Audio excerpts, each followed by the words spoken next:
કેમ છો દોસ્તો? અમે આજે આ પાવન ધરતી પર આવી ગયા છે જ્યાં સબરી માતાએ ભગવાન શ્રી રામને બોર ચાખીને ખવડાવ્યા હતા, કેમ કે ભગવાનના રામના ભાગ્યમાં ક્યાંક ખાટું બોર ના આવી જાય. આ જ દૈવીય અને પાવન જગ્યા છે જ્યાં માતા સબરી રોજ આંગણું વાળી અને ફૂલથી રસ્તો સજાવતી હતી. અહીં રામ ભગવાને માતા સબરીને નવદા ભક્તિનું જ્ઞાન આપ્યું હતું અને મા સબરીને મોક્ષની પ્રાપ્તિ થઈ હતી.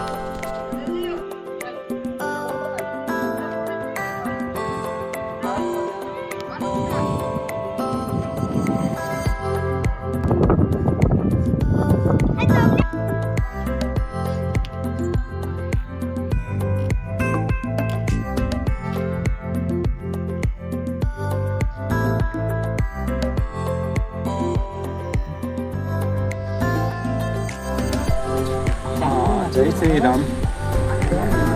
અમે રામ ભગવાન જે વનવાસ કર્યો હતો એ જગ્યા પર આવ્યા છે. એનું નામ છે સબરીધામ. એ સુબીર તાલુકામાં આવ્યું છે અને ડાંગ જિલ્લામાં સરસ જગ્યા છે. અને આટલેનું વાતાવરણ એટલું રળિયામણું છે કે એને જોઈને તમને સ્વર્ગની અનુભૂતિ સારી રીતે થઈ શકે.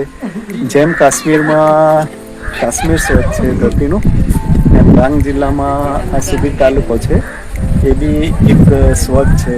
અને તમે આટલે આવશો તો રામ ભગવાનના જે પગલાં પડ્યા હતા એનો અનુભવ તમે આટલે બહુ સારી રીતે અને સરસ રીતે કરી શકો છો. જય શ્રી રામ.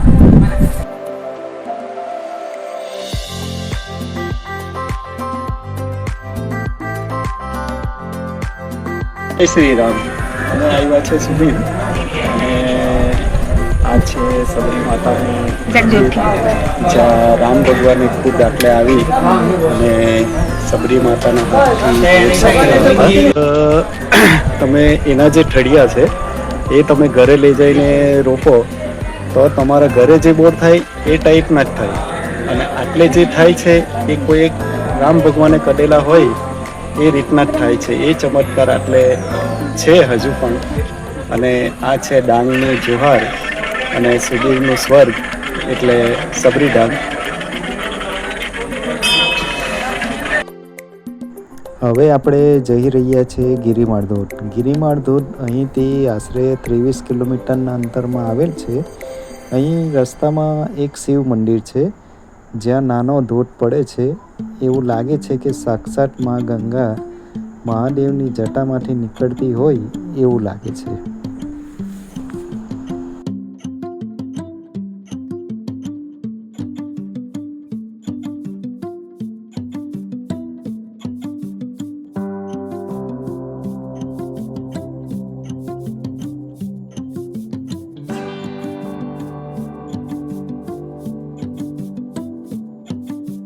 જય શ્રી રામ. અમે આવ્યા છીએ સુબીરમાં ગિરિમાળ ધોધ. અને આ ધોધ છે ડાંગ જિલ્લાનો સૌથી મોટો ધોધ. આ ધોધની ખાસિયત એ છે કે જ્યારે આ ધોધ પડે એટલે એનો અવાજ એવો આવે કે જાણે કે ઝરણારૂપ શ્રી રામ શ્રી રામ શ્રી રામ બોલતા હોય એવું લાગે. અને આ જે